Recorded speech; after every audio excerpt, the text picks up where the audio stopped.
Rob, thank you very much for joining us here for Positive Ageing Week 2020. My name is Rob Walpole and I'm the Services Manager for Alone. I predominantly work in the counties Waterford, Wexford, Kilkenny, Carlow and South Tipperary. Our service is nationwide, so we have support coordination in every county in Ireland. But for the purposes of this, we'll just concentrate on the 5 counties we mentioned. What Alone do is allow older people to age with dignity in their own home.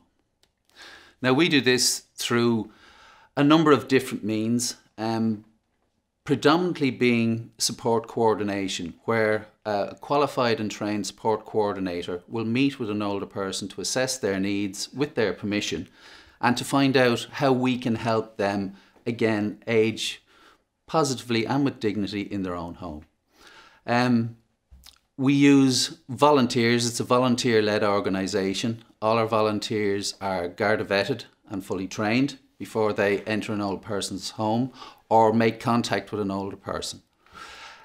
We help with, I suppose, from a health point of view, with hospital discharges. So we work in connection with the hospital discharge teams in various hospitals throughout the region.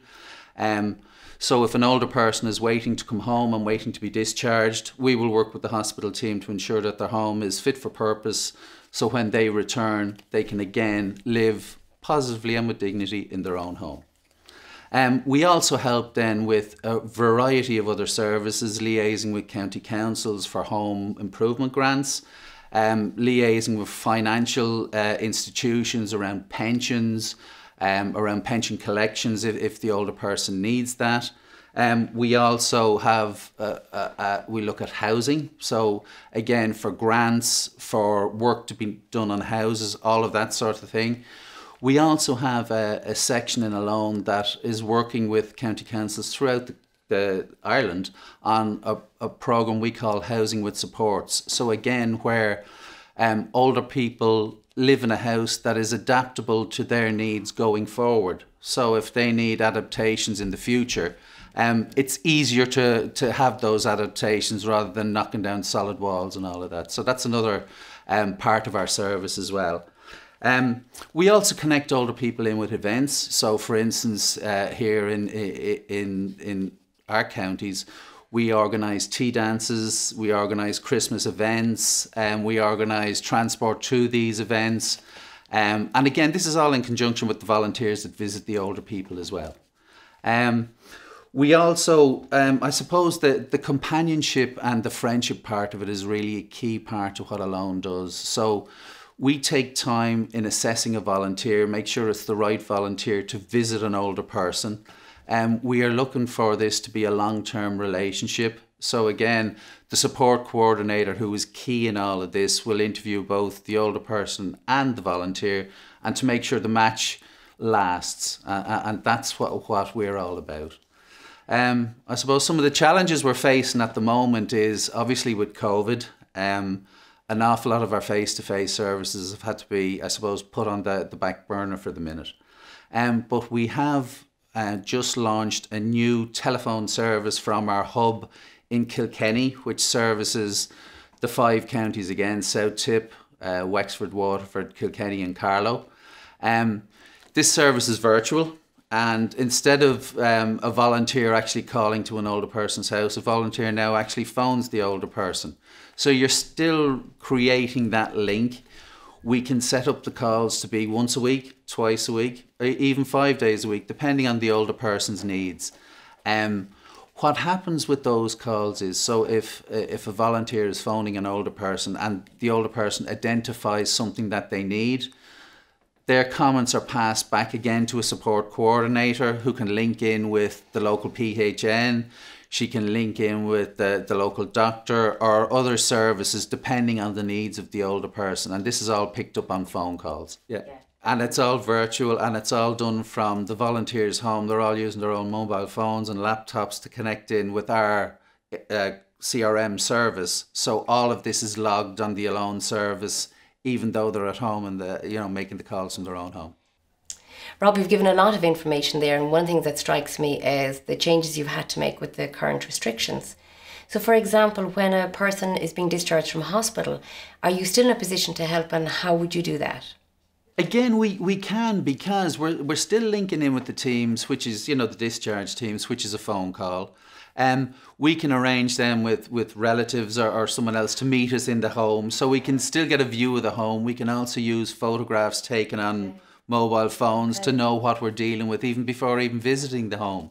So that can still work. And again, it depends on the needs of the older person and what is required. But yes, it's still happening, and we're still linking back in with all the usual services that we would have done.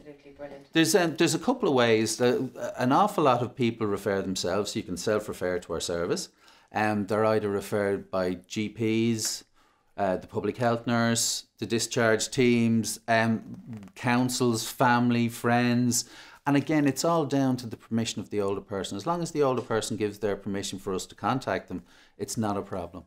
The easiest way to make a referral in these times, now we will accept them by post and everything like we normally do in referral forms, is just alone.ie.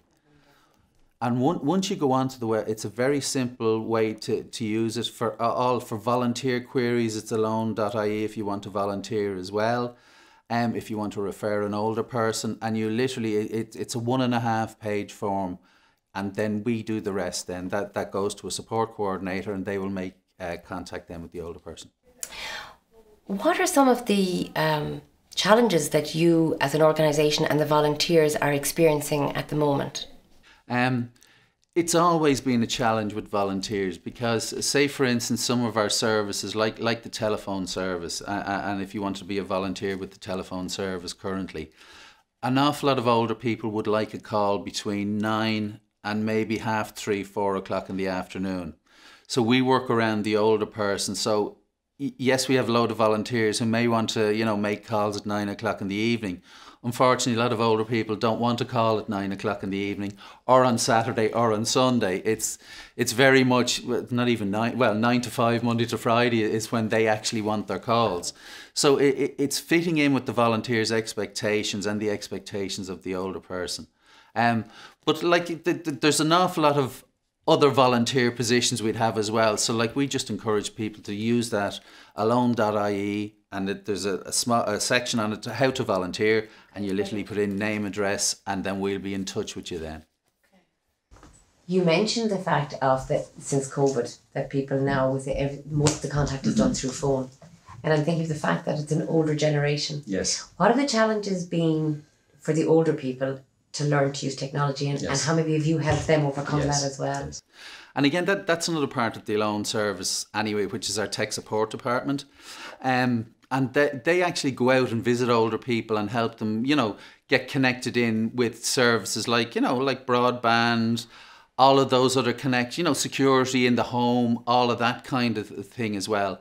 But they've also talked people through how to use smartphones over the phone, believe it or not. And then when if there's an issue and that can't be done, they've gone out to visit people to show them. But again, this is how we use our volunteers. You know what I mean? Volunteers have gone to an older person's home and actually showed them how to connect in with technology as well. So that's the whole beauty of all of this, is we're using people, communities, volunteers, all to help each other out. And it's just, it's a brilliant way to go. And especially it makes people feel safe in their own home. If you needed sensors put into your home to help with security, or from a family point of view, if you wanted to know that your elderly relatives are safe in their own home, you can monitor these sensors on your own mobile phone to know that the older person is not just sitting in one part of the house, is actually moving around the house, or that the heating is on when it gets cold. So all of these sensors can be put in as well. And it gives people peace of mind, and again, to age with dignity in your own home. Rob, you gave quite a description there of the volunteers. I was just wondering, could you give a little bit more about the backgrounds of some of the volunteers so that people would have an idea of who could come forward to help out? And just to say that we don't ask our volunteers to clean houses or declutter. The support coordinator would be making calls and linking in with other agencies to do that. But the volunteers, some of our volunteers are accountants and can help their older person with, access to wills, make sure they're getting the proper pension, make sure the proper entitlements, you know, from the government and all the rest of it. So that's really, really important. And that's why, as you say, the skill base of the volunteers is brilliant, and it's great to have different skill sets in volunteers, because again, they can help the older people, they can help the organisation, they feed back to other volunteers as well, and it's really important. I suppose one of the other key factors, I suppose, is the whole support coordination, and maybe just to touch on that a little bit more again. As I said, the support coordinators are highly trained and skilled people who work for Alone, and they link the older person with all the services. What happens is that they would go out and do an assessment. Again, all this is with the older person's permission. And do, to find out what the older person needs. Now, it might take more than one assessment. They'll concentrate on the immediate needs of the older person, link in with the county council, GPs, public health nurses, whoever it is that the older person needs, but follow it through. They don't just leave them there. They create this link with the older person. And once that is finished and put to bed, well, then there may be another issue that the older person wants help with as well. So it's linking in when the older person wants it. Okay. So they can access the service throughout their lifetime, really and truly. They don't necessarily need it every day. No. It's at different times. Yeah. And again, it's just to know that there's someone there to help. Yeah. And an awful lot of our, especially now with COVID and the phone service that we provide, like our national helpline as well, that people are phoning in for a chat, and that's what it's all about as well. Yeah. You know what I mean? And sometimes they just need to bounce something off someone, and again, we're there for that. Would you ever find that an older person needs to bounce something off you first? Yes. To then be able to go and speak to their family about something? They can do. Sometimes they, and again, because it's the older person we're dealing with. They're a person in their own right. They have capacity. They are. We ask their permission to deal with them. So we don't do anything unless the older person says, yes, this is what I'd like you to do, or this is the help I would like, this is the support I would like. But again, we're bound by the older person. And would you mind just giving your contact details there for everybody, please?